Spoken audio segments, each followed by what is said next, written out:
Hi students, welcome to நம்ம tuition 8th maths important sum பாருங்க. Find the cube root of 24 into 36 into 80 into 25. இப்போ இது ஒன்னொன்னுத்துக்கும் நம்ம prime factorization பண்ண போறோம்.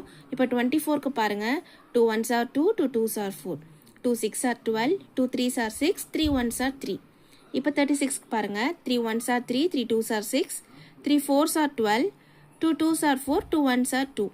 இப்போ 80க்கு 2 40s are 80. 2 4s are 8 இந்த 0 அப்படியே போட்டுக்கோங்க. அதே மாதிரி 2 2s are 4 இந்த 0 அப்படியே போட்டுக்கோங்க. 2 10s are 20, 2 5s are 10, 5 1s are 5. இப்போ 25க்கு பாருங்க 5 5s are 25, 5 1s are 5. இப்போ இங்கே கொஷினில் என்ன கேட்டிருக்காங்க, கியூப் ரூட்டுன்னு கேட்டிருக்காங்க. அதே மாதிரி கிராஸ் போட்டு எழுதியிருக்காங்க. நீங்கள் அந்த கொஷினை எடுத்து எழுதிக்கோங்க. இங்கே சைடில் கண்டுபிடிச்சிருக்கோம் இல்லைங்களா, இந்த அத்தனை நம்பருமே நீங்கள் எடுத்து எழுதிக்கோங்க. எழுதிட்டு 3 3யாக பேர் ஆகுதா பாருங்கள், சேம் நம்பர்ஸு. இப்போ 2 வந்து 3யாக இருக்கான்னு பாருங்கள்.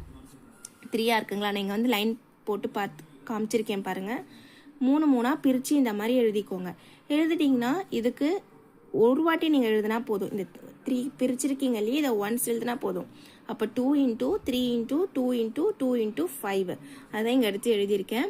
இப்போ 2 3s are 6, 2 2s are 4, இந்த 5 அப்படியே போட்டிருக்கேன். 6 4s are 24 into 5 மல்டிப்ளை பண்ணிங்கன்னா 120. இதுதான் ஃபைனல் ஆன்சர். இது ஏற்கனவே எக்ஸாமில் கேட்டிருக்காங்க, நல்லா ஒர்க் அவுட் பண்ணுங்கள். ஈஸி சம் தான், போட்டு பார்த்தா ஈஸியாக இருக்கும். இந்த மல்டிப்ளிகேஷன் மட்டும் கரெக்டாக போடுங்க. லைக் பண்ணுங்கள், ஷேர் பண்ணுங்கள், சப்ஸ்கிரைப் பண்ணுங்கள். தேங்க்யூ.